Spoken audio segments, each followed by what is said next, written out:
and welcome to a special episode of Let's Talk About It with Jamie Jones-Irvin. Tonight, I'm kicking back in a virtual barbershop and having barbershop talk with some current dads.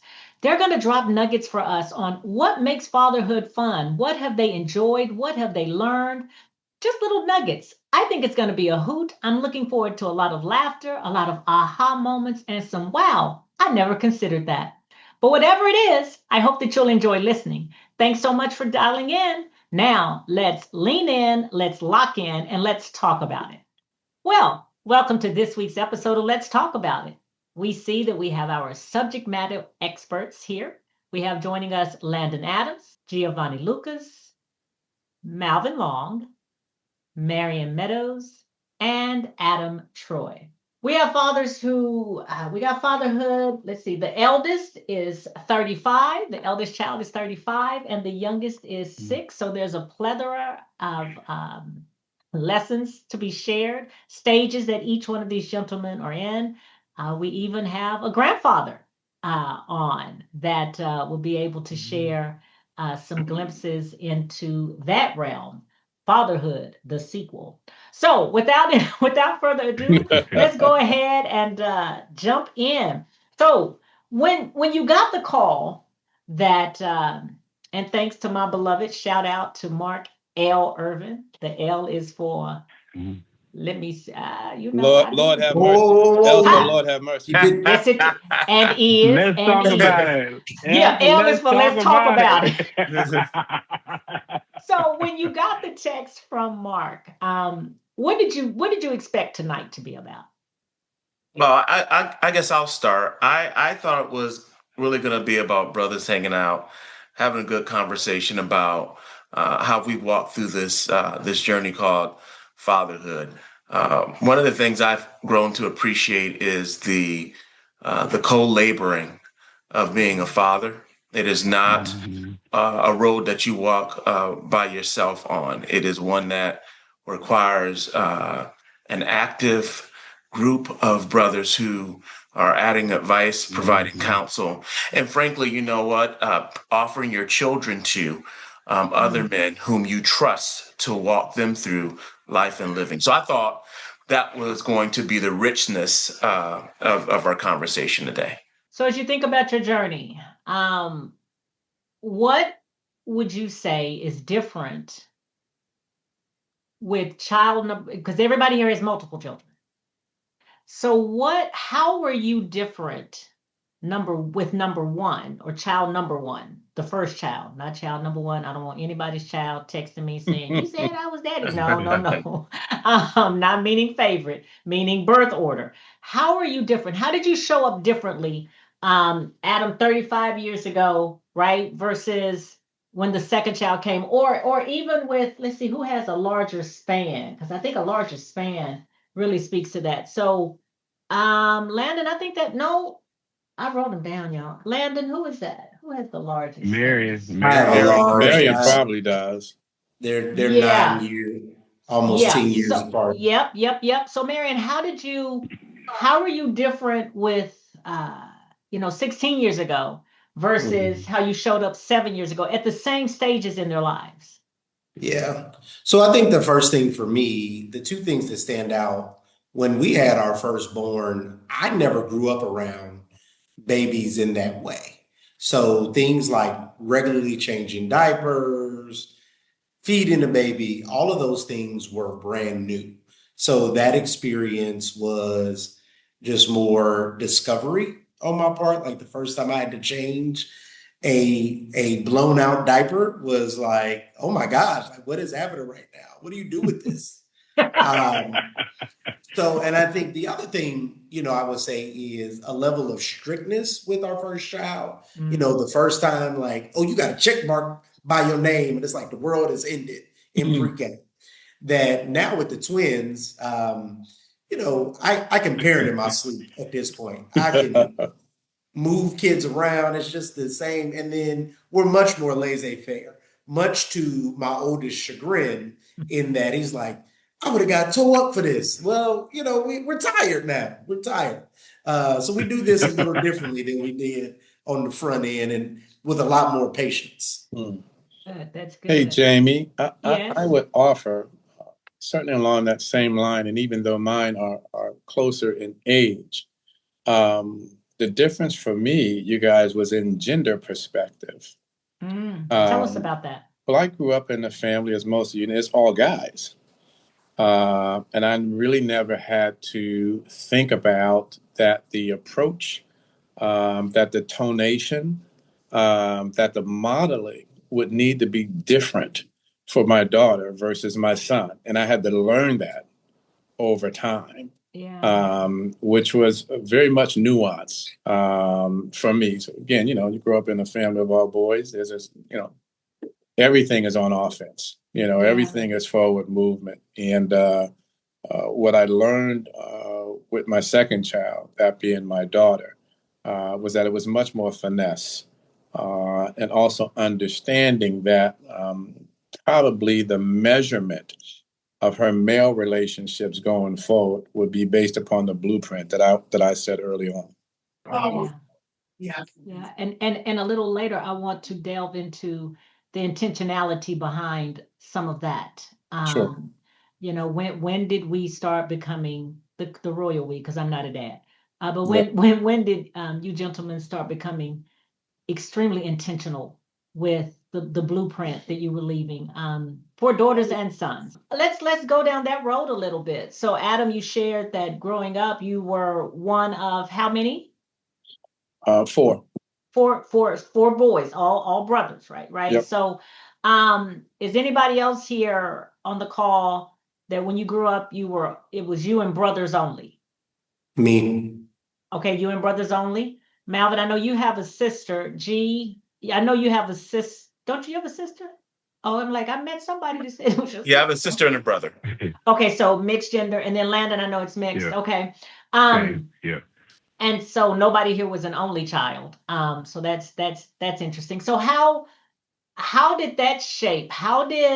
Because I'm an only child, and I have two children. Now my husband is one of 12, and we still only have two. So, but how how did that shape your interactions with your children, your own sibling dynamics? So Jamie, one for me, our two oldest are girls, Annie and Alice. And for me, I didn't grow up in a real gendered home, right? So one as the oldest, you did everything. So I didn't just do stuff outside. Like I had to wash dishes. I learned how to cook. So there weren't women chores in my family. So when I had daughters, like I didn't see them like, oh, well, you don't have to do certain things. Like, no, everybody does everything. And even just before our son was born, really before we got pregnant, my wife and I at the beginning of the year had talked about like, would we be open for a third? And she was kind of concerned if we didn't try again for a son. And I said to her at that point, I said, I don't feel like there's anything deficient about my fatherhood experience by not having a son. I recognize having a son would be different and unique, but I didn't feel like there was anything missing with my girls. They're not overly dainty or prissy. I mean, they do that, but they also play in the mud and they fight and they're rough and tumble, right? So I didn't have this sort of extreme dainty experience with daughters, but it has been interesting just to watch the difference with a son, the different dynamic that he brings to the house. And I think for me, one of the most profound things is as close as I am with my daughters, because my son and I share the same body, like just basically, there is a level that I feel even closer to him than I don't with my daughters. And again, it's not a better or worse and kind of thing. It's just kind of a unique connection that we have. But yeah, it's different.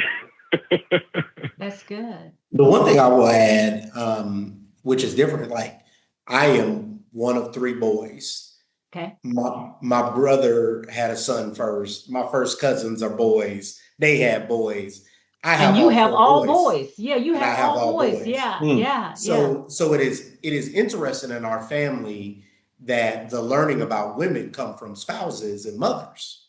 Yeah. So it's a very unique, it's interesting to watch that there are things that I think we're all exposed to once we have a spouse that we have to diligently work at for our boys to understand. We had my twins and I, who are 7, had a very direct conversation the other day about what makes men and women different physically.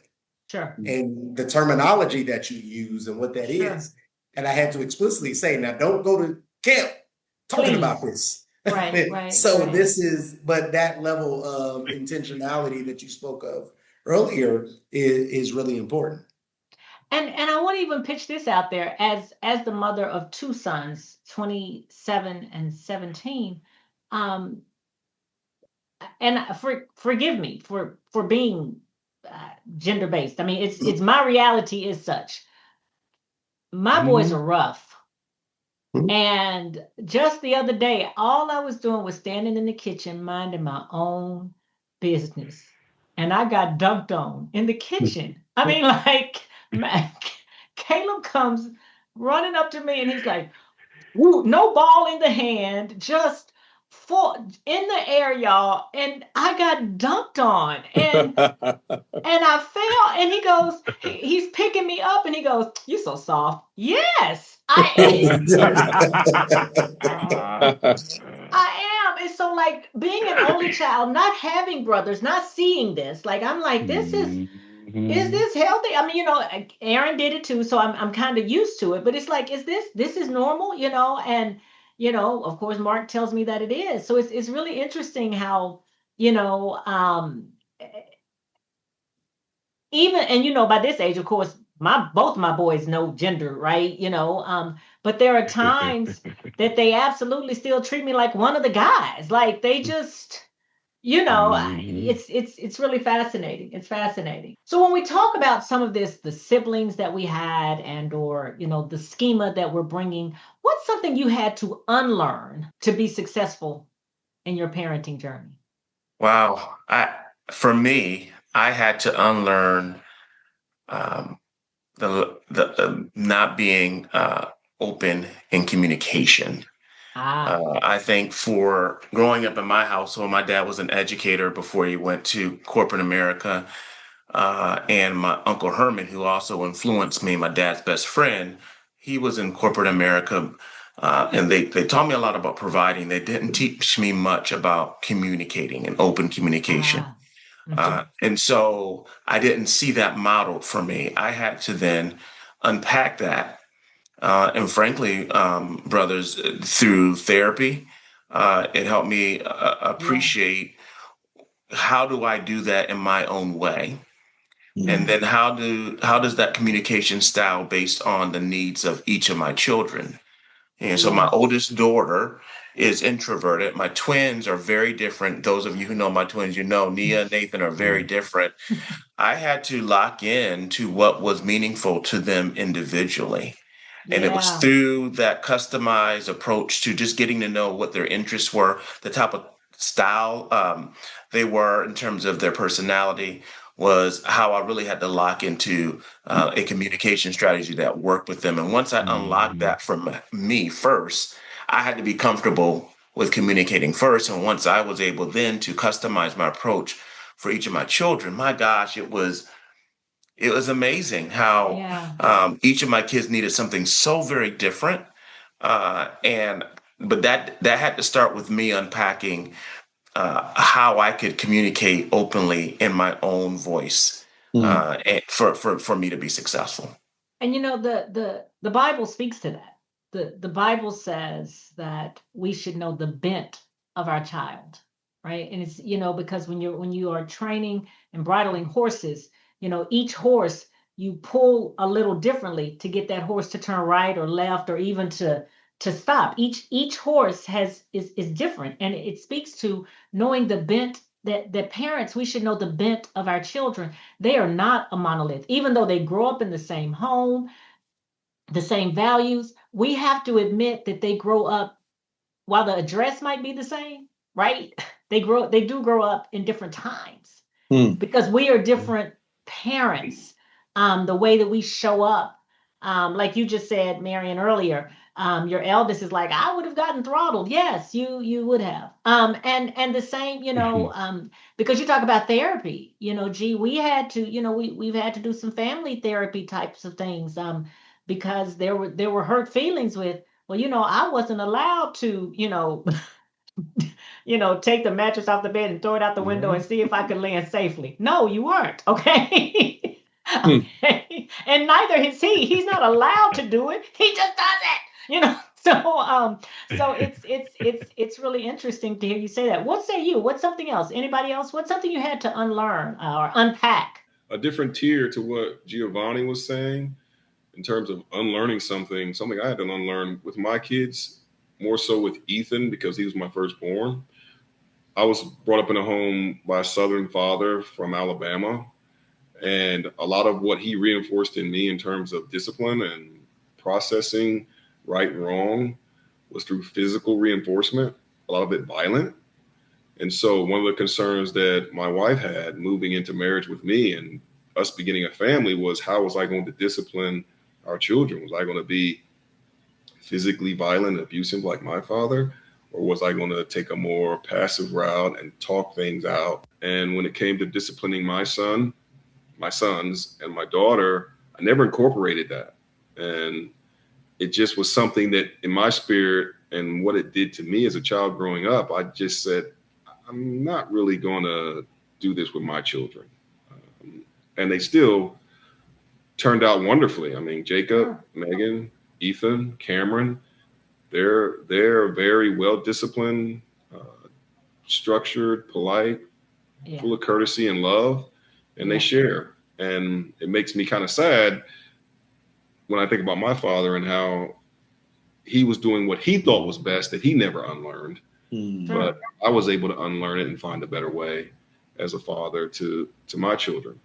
As I mentioned, I grew up in a household with all guys, obviously my dad. So what I had to unlearn was essentially I could not take the same path of communication with my daughter as I had grown up with. And that took some unlearning for me. And fortunately, she was patient with her father. So, but it did take some time. So as we talk about unlearning and unpacking and showing up differently and parenting slightly differently, be it corporal punishment or not, or a less extreme form of corporal punishment, do you apologize to your children? For me, all the time. Because that's something like I just like growing up that wasn't really something parents did, right? So everybody on this call, do you apologize to your children? And if you do, is it hard for you? Walk me through some of that. Well, I would say to you, I do, but of course, Jamie, I'm really wrong. So it doesn't. It's not a thing that pains me to do when I look at the law of averages. So I'm noted. Okay. I'm still Giovanni at my Hall of Fame numbers. I'm still. I hear you talking, brother. I hear you talking. I'm still at my Hall of Fame numbers, but I think the reason it doesn't become as hard is because I'm always trying to think about how I want to model parenthood for them. Yeah. And hopefully, and it's not just the apology, and all of us who are married hopefully will appreciate this, even the interaction between me and their mother. Yeah. If they're able to see what that looks like in a healthy perspective, then hopefully that translates. And I've been fortunate enough, to my surprise, happy surprise, to watch Armand now go through that process with his new bride. Yes. And as they say, more is caught than taught. So It wasn't like I ever sat down, Jamie, and said, here's the 12-step process for how you want to handle the relationship, with your wife. But he has paid attention enough where that now seemingly has become part of his DNA. And so it always gives me a pretty broad smile when I watch those interactions and recognize that those are things that he's not only seen between his mother and I, but also he's been able to watch in my communication with his sister. It's good. Because as a mom of boys, right? It's similar. But Yeah. I have to have conversations with my sons as they are dating, and Hmm. I tell them, listen, by the time you started paying attention to your parents' marriage, I was a different woman. Like, you're not gonna, Right. Right. you know, We're you gonna leave that right there. We're gonna leave that right yes, I mean, yes, encouraging my sons to there. not settle at all, right? But Right. just to understand, you find similarities in core values, and she may grow to be a little, but you're not gonna find me, Right. right? Because I didn't find this 54-year-old version at 27. And I hope that our children will continue to unlearn and unpack, right? And even become better versions than we ourselves are, right? Landon, were you about to jump in on something about we had talked a little bit about Yeah, I apologize? think maybe more than unlearning, what I've come to appreciate is like I'm raising three humans. Yeah. Like it's not just necessarily little kids or folks who I want to do what I say do. Like I had to figure out like what are their passions, what do they like, and if they don't like green beans, like okay, stop buying green beans for dinner, you Right. know, and also not grooming them and raising them for some future time. Like Mm. I'm raising them and preparing them for today. Right. And I think that's I had some of the old school upbringing. You did what you told, those sort of things. But this notion of sort of cultivating who they are, both individually. It's also funny. Like I also parent the group, right? So they have three personalities. Then there's a personality that two of them share. Like there's the sisters, then there's the older sister and the brother. Then there's the two that are right there close to age. So there's a couple dynamics and personalities, and when they're all three together, it's also something different. But I think the thing that I've come to settle in and appreciate in my own parenting is that I'm parenting and really partnering in life today and tomorrow. But really, like they're three humans, and they have their own thoughts and ideas and perspectives all the time. Mm. And so when we think about that, I want to ask the question, like an aha moment. One of the questions I sent to you was, what's a you had to be their dad moment that you'll never forget? And that can be heavy or it can be light. But I want to parallel it with, what's something you learned from your children? Jamie, I will share with you an experience I know you'll certainly relate to. So when Amon was at Wellington, and they made it to the tournament playoffs. I want to say it was down at the fairgrounds. It was in a big gymnasium. Yep. Right. And guys, I got there late. I'm sure I was coming from something that was church related. So I got there late, and it's packed. Right. And so the coach sees me come in and says, now, of all the people, he just sees me come in. He says, Mr. Troy, hope everything is all right. Amon's been looking for you. Now, Amon is playing the game. Yeah. And I'm going to my seat. So so Amon sees me landing before I go to my seat, and he comes over. And I said, we call Amon Manny for short. I said, Manny, is everything all right? He was like, yeah, Dad, but I could not hear your voice. Yeah. And that was an aha moment for me, guys. Like in the sea of all of those people, the voice he was listening for was mine. And you guys may recall, I'm sure it's somewhere in one of Pastor's sermons, where he talks about how our dad would always yell out, think, no matter where we were. Football, basketball, because there were going to be guys who were certainly more talented than us, bigger and faster. But my dad's Mm-hmm. perspective was, if you can outthink somebody, then you had a fairly good chance of coming up on top. And at that moment, Jamie, it made me reflect back on that same posture I think I had with hearing my dad's voice. Just simply say that one word, think. Yes. And it laid on me the importance of parenthood, certainly from just a communication perspective in one or two words. You know, your kids need, and not much different than, you know, when God is trying to talk to us. Come on. You know, when you can hear that one voice in midst of all the noise, you know, either what direction to move in, or it's going to be okay. So I am reminded, pursuant to your question, that for me, it was absolutely an aha moment, not only in terms of what was, but certainly what had been in terms of my relationship with my dad. And I love the fact that Armand expected you, and yes, I can relate, right? But Armand expected you to be there, and your absence was disturbing because that was so out of the norm. And I say that about every father on this call. I commend you, my brothers, because you show up for your children. How You know, how old what? How was Amon at this time? He would have been in the 11th grade. Yeah.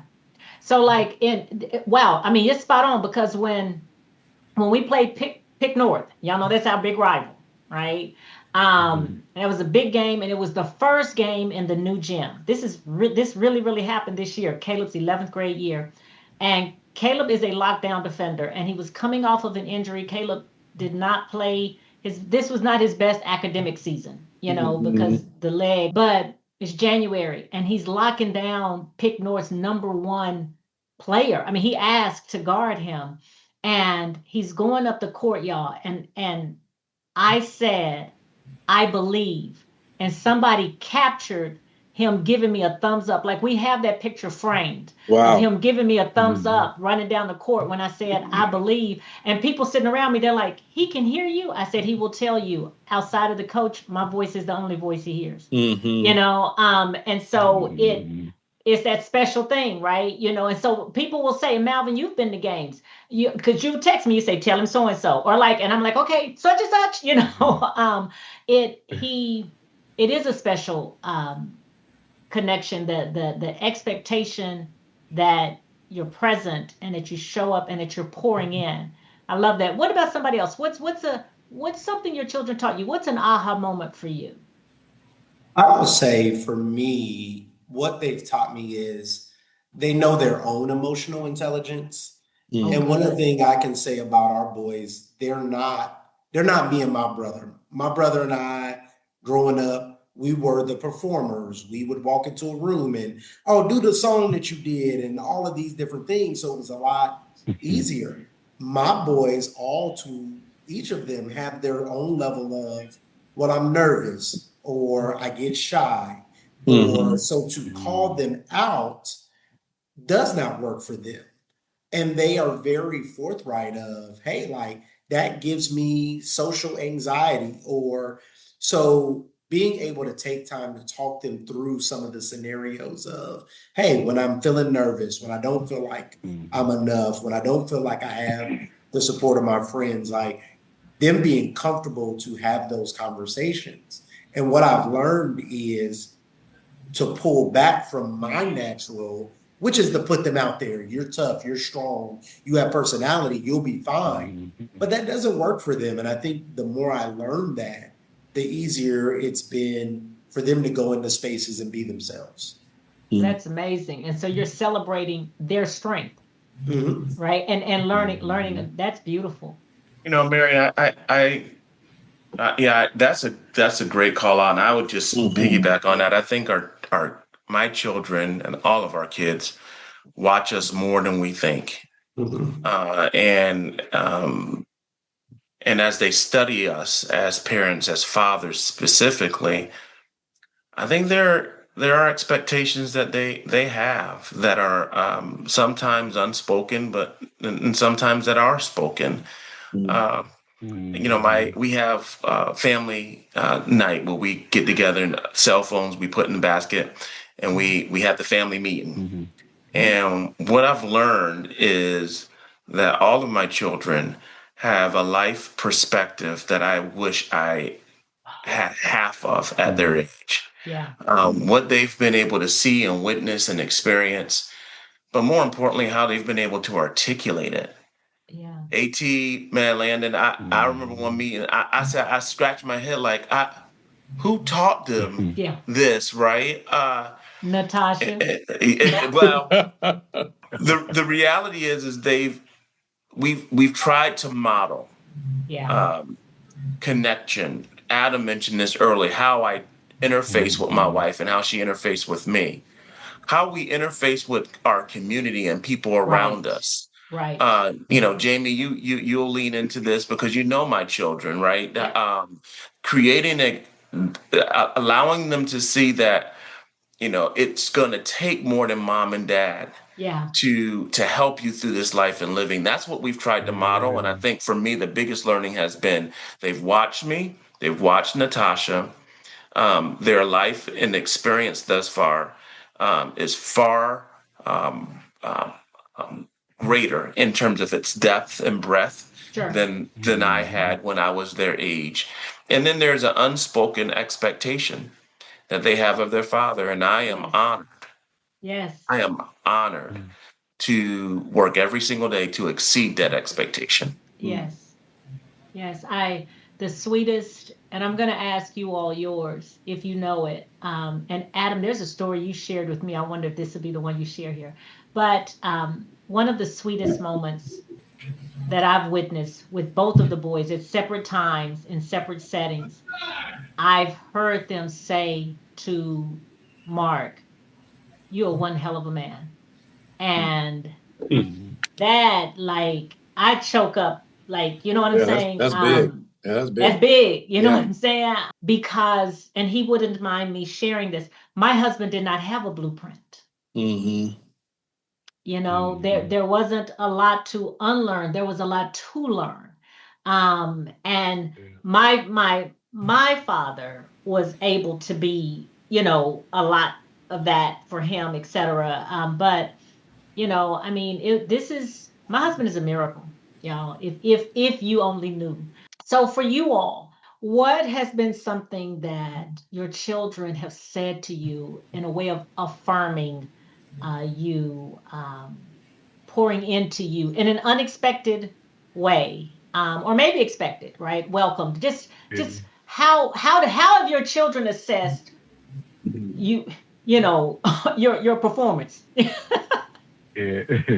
Jamie, for me, one, my father had died before my children were born. Okay. And so it's always been important for me to tell his stories, right? So they know stuff about my dad, like they spend time with him. Yeah. But he's buried here in Columbus, and so we will often go to the cemetery. And one of the things we do is like my dad loved Little Debbie's. Like I never remember a time when there was not a package of Little Debbie's on top of the refrigerator. Okay. And save the soul of one who would eat the last one and leave that empty box up there. Right. But so one of the things, so as I taught them, tell them these stories, one of the things we'll do before we go to the cemetery is we'll stop at the gas station. Everybody can pick their Little Debbie out of choice. We'll go, and then we each take a bite. We pass it around, so we all have one, and we leave the last bite there for him. And we toast like with your glass at dinner time. We toast lemonade, water, whatever.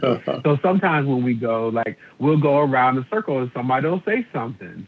And we were there, maybe Father's Day or his birthday, and so I feel like I was feeling particularly emotional this day, and so I wasn't planning to say nothing. We were going to be there and go. And my middle child, Alice, was like, "Well, we have to say something." And she started, and she was like, "Papa, we just thank you for giving us our dad because he is amazing and we love him so much." And like I just boo-hooed right there. Yeah. And it's those small affirmations, when you're sitting on the couch. My son is a charmer, and he'll just look at you. "I love And you, Daddy." is. Yep. But he as a good church kid, Sister Troy would be proud of him in Promised Land. he used to like to tell me, but you're the second best father because God is the best father. Oh yeah, he is, But he see, is. but, listen, but see, his father is a theologian, and I told him, yeah, but that's fine because you're the second best son because Jesus is the best son. Well, now there's And that. he looked, Mic drop. and Yeah, he like looked at that. me. He was like, that was pretty good. So he don't say it no more. Right. That's good. That's good. I would offer Jamie, and you'll probably remember this story, guys. At a certain point, and kids will probably ask you this too. It's not anything that I really need for Christmas, so to speak. That the kids would buy or anything like that. And so, a number of years ago, I would ask them to do not buy any gifts. What I'd love for you to do is to once a year, during this time frame, just write me a letter. Let me know how I'm doing. And that's literally my Christmas gift every year.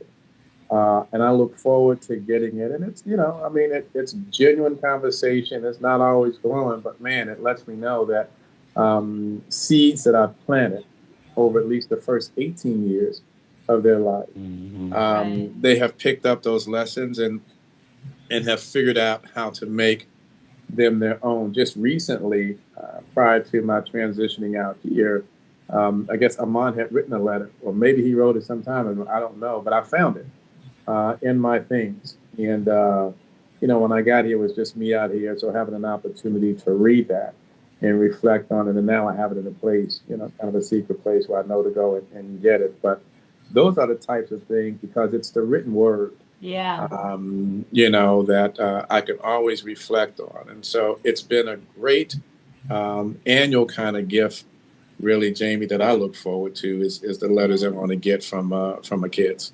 Yeah, I loved when you shared that story with me. Yeah. I thought that was very, very powerful and vulnerable, right? You're Yeah. welcoming, right? Tell me about it. I will say for me, it's just when they expect to be around you.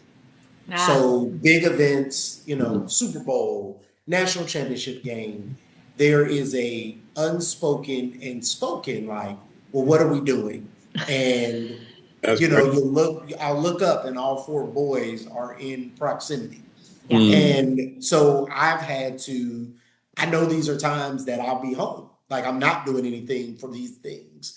And it just speaks a lot that, they want to be in my presence and share these moments and experiences and things. These are things that I would do with my own father. And I know that at some point that could change, but it's really great that right now in the spectrum that my boys are, that, all four of them are seeking to be with me yeah, in moments when they don't have to. yeah. That's great. That is It great. is. That is. Yeah, that's fantastic. You know, Similar to what AT shared, on Father's Day, it is the Lucas family tradition that my dad was an English teacher growing up when I was younger, and so during Christmas, you get a card, or birthdays and Father's Day, Mother's Day, you have to read the card, Okay. and you have to read it well. And my dad It's used to, your Father's Day speech. yeah, it's my Father's Day speech, Mother's Day speech, and Yes. every Father's Day, gosh, probably over the last 5 years, the kids have, got a card for me, and then they would write and they would read what they Yeah. wrote, and Yeah. the intent is to make me cry. That's what Right, their right, challenge right, is, right. Yeah. but the power in one of the cards here from my eldest was what I did not expect. You work hard. Yeah. I travel quite a bit, Yeah. and she said, "Dad, I never told you this before, but if I could be half the person you are, I'll be okay." Wow. Yeah. And listen, uh, Yeah. Landon, when I tell you it was the ugly cry with the shoulders and the Yeah. snot and all of Yeah. that, like, brother, that that was a moment Yeah. that for me was like, man, you always hope, right, that Yes, what you're yes, doing is the right thing, but yes. to hear it, and then it's manifested because I travel a lot. We can do FaceTime now, so I have to talk to each one of my kids and Tasha. Mhm. Like every night, they want to Mm-hmm. know Yeah. how was your day, Dad? What you do? Show me where you are. Let me see the skyline, what have you. And they don't have to do that, but I Right. gotta believe that Yeah. because we've created a space where they're in a relationship with Tasha and I, that shows up. So Nice. that's what I would share. I love it. And Malvin, what about you? Where's a way that any one of your four children? Mm-hmm. So one of the four, Cameron, is the adopted child, um, and so we did a family meeting when we were looking at bringing him into our family, and Mm. we sat the other three down, me and my wife, and talked it in an open forum, discussed it as to what their feelings were regarding Cameron joining us, and so they all had spent a fair amount of time with him, and he was primarily friends with Ethan, and that's where that introduction came from. And we brought him into our family, and as he spent time with us, uh, and the years went on, he came to me one day, and Cameron is very charismatic, has a very bright light, just a kind soul, Mm-hmm. and that's always been his gift, and he's just loved by everyone. He just has a way of making people feel warm and welcome. And he came to me and said, at some point, this was probably when he was going to high school. He was going to transition from the middle school at Gander Middle School East to Gander Lincoln High School. And he Okay. was a little nervous and concerned about being accepted. And when I was trying to walk him through this, and I spent a lot of time with Cameron during this time, he said to me something just driving him to school that day that I'll never forget. It's just stuck with me. He said, just in a matter of fact way, Dad, thank you for giving me a home and making me feel like I belonged. He Mm. had Wow. never had he never knew his father, of course, and his mother was someone that really had an estranged relationship. Him saying that, something I didn't really realize that I had done for him over the last, at that point, he had been with us maybe Mm-hmm. 4 years, 5 years, um, let me know that I had done something to make him feel where the transition from being homeless, not knowing his mother, not knowing his father, not having a consistent environment to live and grow up in, I had done that.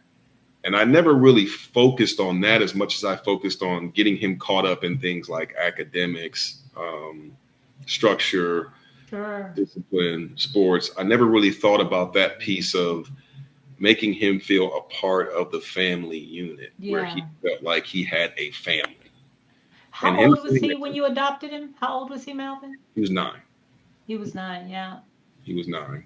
And And so then, there's a different intentionality with that. Like the your other children and the children we've talked about on the call, we kind of got to grow up with them, or that you mhm, know what I'm saying from the beginning.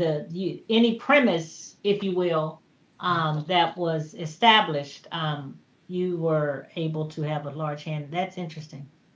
That's interesting. Beautiful. Wow. Thank you for sharing that. Gentlemen, thank you for sharing. I have just one or two more questions and then we're gonna wrap. So as we have talked about what we've learned, unlearned, what we've relearned, and what, how our children have poured into us or poured into you, excuse me. When you think about uh, the legacy that you want to leave in the context of fatherhood, how does that look for you?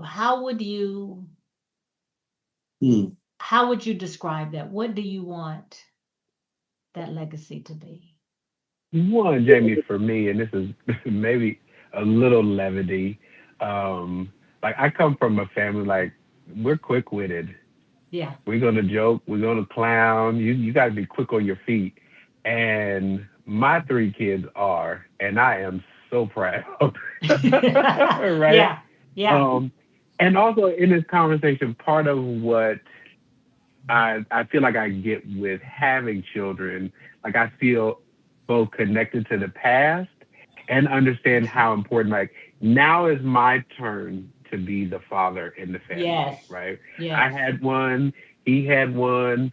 Um, and so there's also this real joy that comes from getting to watch them be their own selves, but be in our network of family, right? Both sides of our family. Um, and so I really appreciate and want them to kind of fall in that vein, right? People who have a good time, who love. Melvin, as you described your son, are full of light, right? Yeah. That we Yeah. are Yeah. leaning into the positive. That they have a sense of adventure and curiosity to try things, to go places, to meet people. Yeah. But most of all, and I think this is a thing that we do for each other, right? As it feels more than learning from them as we get to do this together, is to be themselves and who they figure out they are, that they're comfortable with it, they feel supported in it, whether it's sports or music or science, whether it's outdoors or indoors, it's music, it's not. That what they what they take to life from me is that they're amazing, that their daddy was amazing, and that we should Right. be amazing together. Yeah. I love it. Hmm. Anybody else? And I'm definitely I am going to plug you because of the grandfather role, but let me before I do. Absolutely. Anybody else? Legacy? Yeah, I think I would want my kids uh, to know that their dad did the best Yeah. job that he could in um, modeling what it means to love God, Hmm. to love himself, Okay. and to be unapologetically who God made Mhm. me to be. Uh, Yeah. I want, I truly pray that they saw that in me as a father, and that through that lens they can then take it in the next level, Nice. take it to the next level. Right? That's what I would want for my kids. All right, good. And Adam, round us out because you see the future, right? What how would you describe what you want your legacy to be? Thank you, sis. I guess I have the fortune of being able to see the manifestation of that in the physical. Right. The first time I laid eyes on Shiloh, I mean, it dawned upon me like, man, this is an extension of who I am.